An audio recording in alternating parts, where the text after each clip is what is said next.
Well, to this now, the second wave of COVID-19 infections may have thrown this year's economic revival projections out of the window locally. But President Cyril Ramaphosa is still keeping plans to revive business, restore jobs as well on the table for 2021. A tougher task as we enter the new year with tighter restrictions and a possible swelling of unemployment numbers.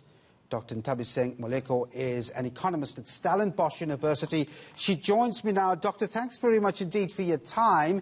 With a GDP rate of between 7.5% to 8% in the negative for 2020, and then we have 11 million working-age people out of work, is there, as you see it, a silver lining for 2021? Good morning, Devan, to all your listeners as well. Thank you so much for having me, and a Happy New Year to us as well. I think that there is a silver lining. I think for myself as an economist, I do have a responsibility also to speak and declare life over the economy of South Africa. And I really believe that in this new year, if we do things differently, if we propose and plan and implement things differently, we will see an overflow. Our bonds will definitely increase and there will be a multiplication within our economy. However, I must put a substantive disclaimer to say, even if we see this happening, there has to be a stimulation of household and business aggregate demand. We have got to expand our agricultural and industrial production. And I think what has happened over the last year, we have seen unemployment increase quite astronomically. And even though the projected declines are quite astronomical, this has been the historical behavior of the South African economy. So the economic malaise and downward trajectory is not simply because of COVID, but because of failed policy implementation, but also because of a lackluster policy and type of interventions that we have seen in both our labor market and general subsectors of the economy. So we've got to do things differently in terms of 2021. We cannot do the same thing repeatedly and expect different outcomes. And so much of that, Doctor, depends on whether or not we take care of this trust deficit between the stakeholders, government, business and labour.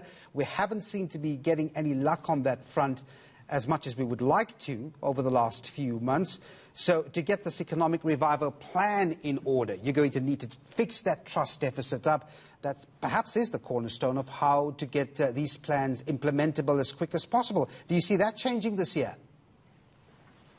Listen, we have got to plan differently, execute with timing and greater precision, but also prioritize. So I think that what we have seen with the National Command Council from the health perspective is very, very profound for South Africa. We have got to have the same kind of emphasis of economic planning, execution, monitoring of effectiveness of our interventions at an economic council perspective. We've got to have the president drive the same type of efficacy because the economic deterioration as a result of lockdown has severed the worsening of South Africa's economic woes. So we've seen a contracting, as you have said, of GDP projected. We have seen more people losing their jobs. On the offset, 2.2 million lost in the worst quarter. Lockdown is bad for economic outcomes. So we have got to see a different type of intervention economically that we implement. I think one of the things, Devan, that I must mention is that the type of growth path that we have seen is not adequate.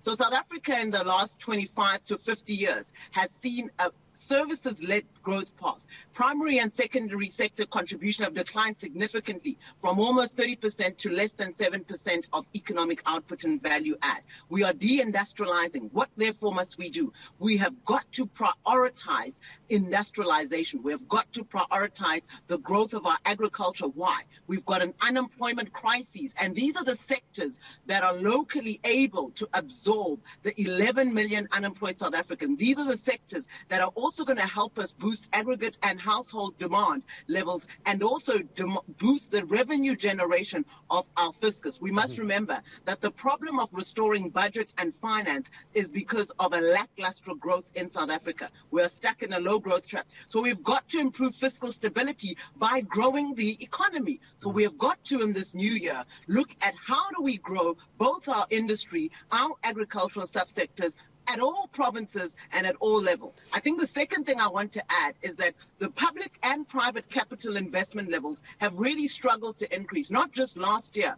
We have seen it over the last 25 years decline decline. The private sector consumption, or the PSCE, which is the private sector credit, is mainly towards home loan advances and not towards your productive investment. So what this says is that we have got to use our domestic resources and mobilize pension assets, which are on the tune of 8 trillion in South Africa. So we've got domestic surpluses that we are not using efficiently. And I think reinvestment into the South African economy, looking at the massive global slowdown that is likely to happen even this year, we have got to look at our own internal ways to reinvest into the manufacturing value chain, into our own SMMEs, and into our own manufacturing and industrialization growth path. So that means we must reinvest our own domestic resources and our own capital to advance job creation, but also to reignite sectors of the economy that will not come from FDI and other subsectors in terms of foreign-owned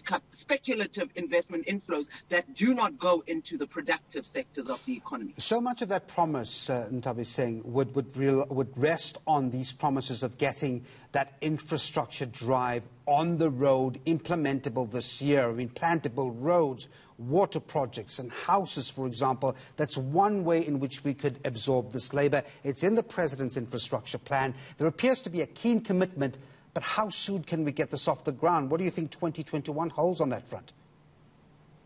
Listen, we need infrastructure as a critical enabler. We're talking about South Africa's Mpumalanga, Northern Cape, you're seeing Eastern Cape, Limpopo. Many of the KZN historically rural areas have low level of infrastructure. There's no roads, accessibility in terms of logistics. If we want to increase our economic activity in these areas where there were not previously economic hubs, we have got to make sure that the infrastructure is enabled. So firstly, I think the infrastructure economic plan must look at revitalizing some of these lackluster provinces that have low growth paths historically, but also have not seen a leveling of the playing field, so to speak, because of our historic inequalities, because of apartheid. I think the second thing that you touch on is that South Africa must make use of the intra-African trade, or rather boost competitiveness within the South African economic trajectory. But we've got to do this by enabling new entrants. So unless we propel domestic resources and reindustrialize on the back of new local frontier products, new local industries, this is possible using current procurement. And I think that the whole reforming of value chains in our local economy, in our townships, in our rural areas, we are constrained by multinationals, oligopolies, or foreign-owned companies, both at a local and at a national level. And South African companies are really squeezed right now. So I think that we've got to look at the planning of our economic cluster, the Small Business Development Department, the DTIC, which is the economic cluster, really the heart of our economic cluster and planning, the Ministry of Finance, the trade and policy tools that we are using to reorganize at a district, at a local level, our value chains, have got to look at the shifting production, looking at making sure South African companies are beneficiaries of public procurement schemes, but also making sure that the local economic value chain benefits South African companies. This is what we need to reinvest and boost subsectors in our economy. I think the other thing to add is that